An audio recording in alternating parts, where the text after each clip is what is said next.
Hello friends, if you want to learn NCERT Science, you are at the right place. I am Rajpal Singh and you are watching Easy Science with Rajpal. Please hit the subscribe button and press the bell icon for my latest videos. Let's learn science.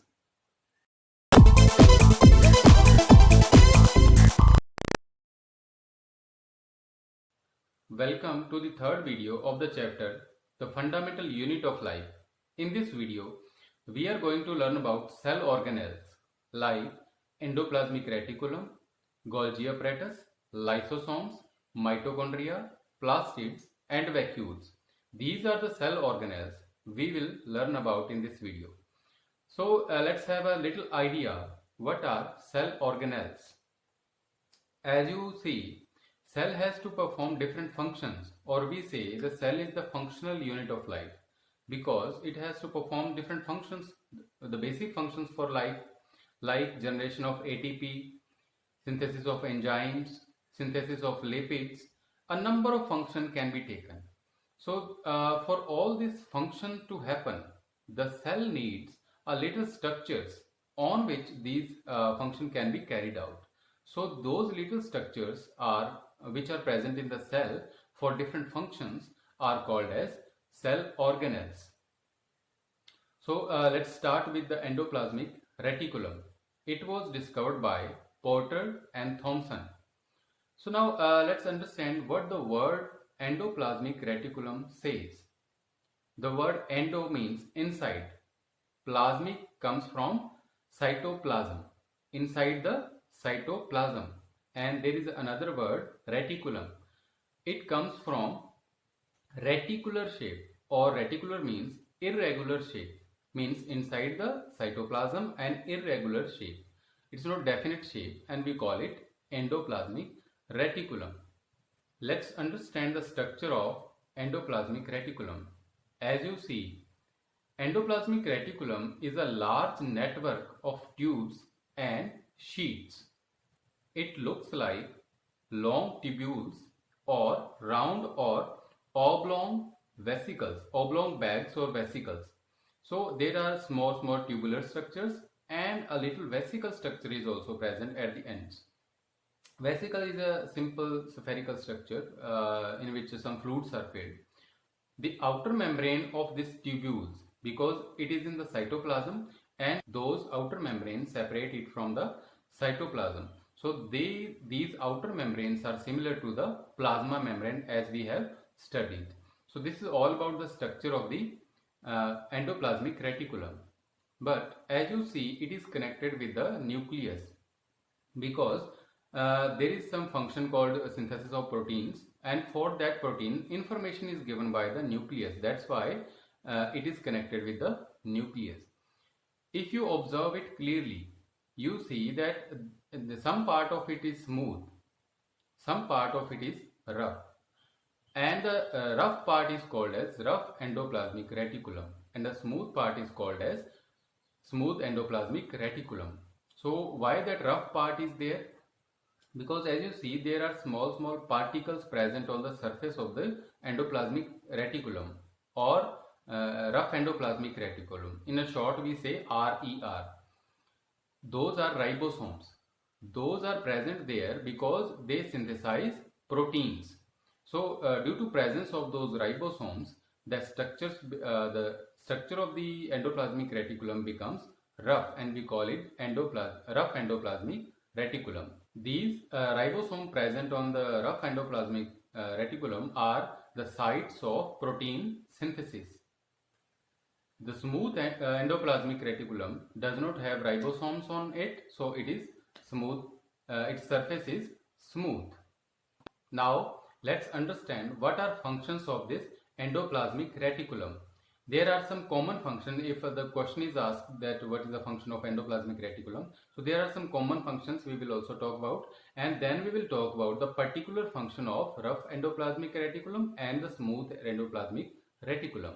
So if you talk about the first function of endoplasmic reticulum in common, the first function is it transport materials, especially proteins, inside the cell or in between the cell organelles or in the cytoplasm, and it transport materials, especially proteins, in different regions of the cytoplasm or between cytoplasm and the nucleus.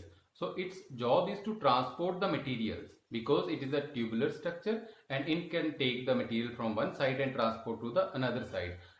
Particularly it transports the proteins basically. You will further observe that the endoplasmic reticulum is further attached to Golgi apparatus. So the second function of endoplasmic reticulum is the formation of Golgi apparatus. It makes the small tubes and convert it into the Golgi apparatus. The next function is it provides a cytoplasmic framework for biochemical activities. As you see in the cell, there are a number of biochemical activities done by hormones or enzymes, so it provides surface for them. These are the common, if you talk about the common functions of the endoplasmic reticulum. Now let's take the function of particular rough endoplasmic reticulum. The first function is it provides surface for the attachment of the ribosomes. The second function is it transports the proteins because proteins are synthesized on it. Now let's describe the function of smooth endoplasmic reticulum. The first function is it also transports the protein to different regions of the cytoplasm. The next function is the synthesis of enzymes and hormones. As you know, enzymes and hormones are needed by our body to perform different functions. So these are synthesized on smooth endoplasmic reticulum. The next function is the synthesis of fat molecules or lipids. This function is for a specific purpose. As you see, as you have observed in plasma membrane or any kind of cell membrane, it will have a lipid layer. There are two layers of lipid. So lipid is required to make a membranes. So those that lipids and fat molecules are synthesized by rough endoplasmic reticulum. The next function is help in membrane biogenesis. The word membrane biogenesis means to generate a membrane. To generate a membrane, lipids are required. So these are synthesized in smooth endoplasmic reticulum. So it helps in the membrane biogenesis. The next function is it plays crucial role in detoxifying drugs and poisons. So mainly in the liver cells, if the person has taken a drug or any poisonous substance, it tries to take, if it has got into the cytoplasm or the cell, it will absorb it and again transport it back to the blood from the urinary bladder or the urinary system. It can be taken out. So it plays a crucial role in detoxifying poison and drugs. So this is all about the function of the endoplasmic reticulum, smooth endoplasmic reticulum and rough endoplasmic reticulum. Our next cell organelle is Golgi apparatus. So who discovered it? Camillo Golgi. He was working in a hospital and the kitchen of the hospital was converted into a small laboratory, and by black reaction, there is a staining reaction called black reaction. By that he discovered the Golgi apparatus. So now there are two words. Golgi is taken from the name of the scientist who discovered it, Camillo Golgi, and the second is apparatus. That apparatus can also be called as equipment. So there is an equipment in the cell which performs some function and we call that Golgi apparatus. This apparatus can also be called as equipment. All of you know that equipment does some function. So Golgi apparatus also performs some functions and it is also called as, so it is called as Golgi apparatus. So if you see the structure, it is a system of membrane bound vesicles arranged in approximately parallel to each other in stacks called cisterns. So these are the vesicles or these are the tubes and they are arranged after one another. So this arrangement is called as stack or cistern. The name cistern is given to this parallelly arranged tubules. It is also covered by a membrane and that membrane is further connected to endoplasmic reticulum because the materials which are synthesized in endoplasmic reticulum, they are taken into the Golgi apparatus. That's why the membranes are connected. And in plants, if you see, there is a complex Golgi apparatus structure. We call them dictyosomes because there are too many Golgi apparatus. They are connected together and they make complex structure, and we call them dictyosomes. So now let's understand the functions of Golgi apparatus. We can also say that Golgi apparatus is a post office. How is it a post office? In the post office, a number of people are sending their letters and their parcels. So in the post office, they are packed, they are stacked together, and they are sent to different locations. In the same way, the Golgi apparatus also perform the function of packaging and dispatching. In the cells, there are different kind of materials, and those are put into the Golgi apparatus, and it distributes them. As the proteins are synthesized in endoplasmic reticulum, they will come into the Golgi apparatus. They are packed and sent to the various regions of the cytoplasm inside the cell where they are required. In the same way, the lipids, the fat, those materials are also sent by this Golgi apparatus. The first function is packaging and dispatching of the materials like proteins and lipids. The second function is the modification of materials. Modification means all the material which are synthesized, they need to be stored in a particular way. As in our body, the glucose is stored in the form of glycogen. So that is a modification. In the same way, this Golgi apparatus also modify the materials inside and store it. So the second function is modification of the materials. The next function is conversion of simple sugar into complex sugar. Simple sugars are glucose, and complex is a different form. It can be starch, it can be glycogen, it can be any kind of carbohydrate. So from simple sugar, it converts into complex sugars. The last and very important function is lysosome formation. We are going to talk about lysosome in the next part. So the lysosomes are made by this Golgi apparatus. So our next cell organelles is lysosomes, and these lysosomes were discovered by Christian D. Dewey. So he discovered the lysosomes. Let's understand what does this word lysosome say. So word lyso is taken from lysis. The word lysis means breaking down of something. As in hydrolysis, we say the hydrogen and oxygen is separated. So breaking down is known as lyso. Somes are the small spherical structure. Like we have talked about ribosomes. Small spherical structures are called as somes. So word lysosomes means small structure which break up materials, and this is called as lysosomes. These are also called suicidal bags. So why these are called suicidal bags? Because they have enzymes inside them. So if the cell is damaged by any injury or whatever it is, so these lysosome will burst, its membrane will burst, and those enzymes will come out in the cytoplasm and digest the own cell. And it's very important. That's why these are called as suicidal bags of the cell. If you want a simple definition, these are the small sacs or the bags which has the digestive enzymes. Basically, these are the waste disposal system. In waste disposal system means anything that is not required by the cell, any material that will be put into the lysosome, and lysosome will digest this. So whatever waste is there, it will be put into the lysosome. Lysosome will break it and digest it. Let's understand the functions of the lysosome. The first function is it keeps the cell clean by digesting all the foreign materials or the particles or the germs which have come into the cell. It digests them and keep the cell clean.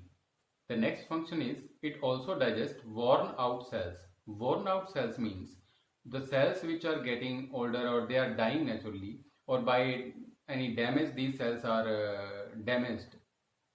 So in that case, these cells, if they are present in the body, some infection can occur, in some harmful chemical can be made in that. So if the cell is damaged or worn out, so in that case that lysosome digests its own cell and keep our body clean. Next function is the bacteria or the old cell organelles present in the cell. If these are not functioning, they are also put into the lysosome. A lysosome digests them and convert into simple materials. There is a simple question arises that how it can digest all the materials, because in this lysosome there are number of enzymes like phosphatase, sulfatase, lipase, cellulase, protease. As you see, it can digest protein, it can digest carbohydrate, it can digest the lipids and fats. The enzymes which are present in the lysosome, these are all made by the endoplasmic reticulum. So after understanding, if we want to define the lysosome, so lysosomes are membrane bound sacs. These has digestive enzymes in it. So this is all about the lysosome. Let's move to our next cell organelle, that is mitochondria. The mitochondria was discovered by Richard Altman and gave the term bioblast. Then Carl Benda gave the word or coined the word mitochondrion, and from that this word mitochondria was derived. So now the mitochondria is a very busy cell organelle in the cell, because this organelle generates ATP. All the energy that we have or the cell have, that all energy is generated in the mitochondria. That's why it is called as powerhouse of the cell, because it has all the energy, all the power of the cell. That's why it is called as powerhouse of the cell. And the energy is generated in the form of ATP. The full form of ATP is adenosine triphosphate. So if we want to look at the structure, the outer membrane of mitochondria, as you see, is a double membranous. There are two membranes. The outer membrane, it is porous. Porous means it has small holes. From the outside, that pyruvate molecule can enter into it. So because it has to generate the energy, so outer membrane is porous, and the inner membrane that you see is deeply folded, because at that inner membrane the ATP generation is there, because ATP synthetase is present on these inner folded structures, which we call cristae. These are the structures, these are the cristae, where the ATP molecule is generated by ATP synthetase by the chemical reactions. A lot of chemical reactions happen there and the ATP is generated. So these cristae structures, which are present in the inner membrane, by the folding of the inner membrane, they increase the surface area. Okay, as we have seen the villi in the intestine, they also increase the surface area, and these cristae also increase the surface area. It provides more surface for the ATP generation. And then inside of the cell there is DNA. There are two cell organelles which have their own DNA, and this is mitochondria and the plastids. They have their own DNA. All of your nucleus is also having the DNA, but these have their own DNA, and they can synthesize their own proteins also. So as the cell has cytoplasm, in the mitochondria it is termed as matrix. Inside the fluid which is present inside the mitochondria is called as matrix. So this is all about the structure of the mitochondria. Sometimes it is also called semi-autonomous organ or organelle, because it can synthesize its own protein due to it has its own DNA. Now let's see the function of the mitochondria. The function of the mitochondria is, all the energy in the cell is generated by mitochondria, which is required for various chemical activities needed for life in the form of ATP. This ATP is known as energy currency of the cell. So as you have understood, all the energy of the cell is provided by the mitochondria. This is all about the function and structure of the mitochondria. Now let's move next to our next cell organelle, and that is plastid. These plastids are not present in the animal cell, they are only present in the plant cell, because the chloroplast is present in the plastids. So there are different kind of plastids if we talk about, but basically if we classify, these are two types, the chromoplast and the leucoplast. The chromo means the colorful plast, and leuco means white or colorless. These chromoplasts perform the process of photosynthesis, and these leucoplasts store the material inside them. They are basically the storing devices, storing bags. These are called as leucoplasts, and chromoplasts are colorful. So now the further they are also of different types, as if they have chlorophyll, they are called as chloroplasts, that we will study in the next class also, in the process of photosynthesis. If these has chlorophyll, these are called as chloroplast. If they have different color, they are known as carotenoids, as red can be there, yellow can be there. And if you see, some plants are there, they are of red color leaf and the yellow color leaf, they have the carotenoids. These all can do the process of photosynthesis. If you see a tomato, it has carotenoid, the red color carotenoid. Okay, that's why its color is red. The leucoplast is basically the storage. It can store proteins, oils, lipids, fats, and for that they have different forms. So we can also further classify them, the leucoplast. If they store starch or a carbohydrate, we call them amyloplast. So these also can be further divided into etioplast and proteoplast. So basically these are the storing device. What we are interested in is the chloroplast. So now let's understand the structure of the chloroplast. So this is the structure of the chloroplast. It has an outer membrane, and it also has its own DNA. It can synthesize its own proteins. So inside it you see structures, as these structures are similar. If you have coins and you arrange one over one and you found a structure, these are similar to that. These structures are called as grana, and in these structures a particular structure, as if you have stacked up too many coins, and if you talk about one coin, and in the same way if you see grana and you see one part of it, this is called as thylakoid, and in that thylakoid the chloroplast is present, which is required for the process of photosynthesis. So now there is another material we call stroma.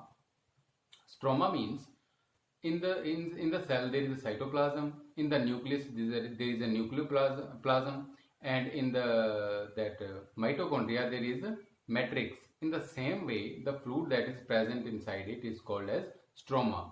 These plastids also have their own ribosomes, because they have the DNA. DNA is have the information for protein synthesis, and for protein synthesis ribosomes are required. These ribosomes are also present in the plastids. Now if we talk about the function of the plastids, basically if it is chloroplast, its function is to perform the photosynthesis, and if it is leucoplast, its function is to store different materials like proteins and lipids and fats. So these are the functions of the plastids. Now let's move to our next and last that cell organelle. It is vacuoles. If you talk about the definition, very simple definition is, these are the storage sacs for different solid and liquid materials. In plant cell, the vacuoles are bigger. It occupies maximum space inside the cell, as you see. And in animal cell, these vacuoles are very small. And in meristematic cells, these vacuoles are not present, because it has to divide and they are not converted into the permanent tissue. So these are the vacuoles. They are basically the storage bags inside the cell. They store oil, proteins and different materials which are synthesized in the cell, they can store. Sometimes a question is asked about the tonoplast. It is confused with the plastid. It is not the plastid. The tonoplast is the outer covering of the vacuole. This outer covering is known as tonoplast. If you talk about the function of the vacuoles, the first function is it is a storage bag for different materials. Specific function in plants, it can store the amino acids, sugars and various organic acids. The second function is in the plants, these are full of cell sap and this provides turgidity and rigidity to the cell in the plants. Turgidity is, it is a very simple process. As you have seen the raisins, if you put in the water, they become turgid. Turgid means by the process of endoosmosis, the water has come inside the cell and cell become a little turgid. This is called as turgidity. If you talk about particular unicellular organisms like amoeba, so it becomes a food vacuole. When the food enters into it, it's captured by the vacuole. So it provides the function of the digestion in amoeba. In the same way, in unicellular organism, these vacuoles can take out the excess water from the cell, and these also can take out the excess food material or waste material from the cell. So this is all about the cell organelles. I hope you have understood the cell organelles. Thank you very much.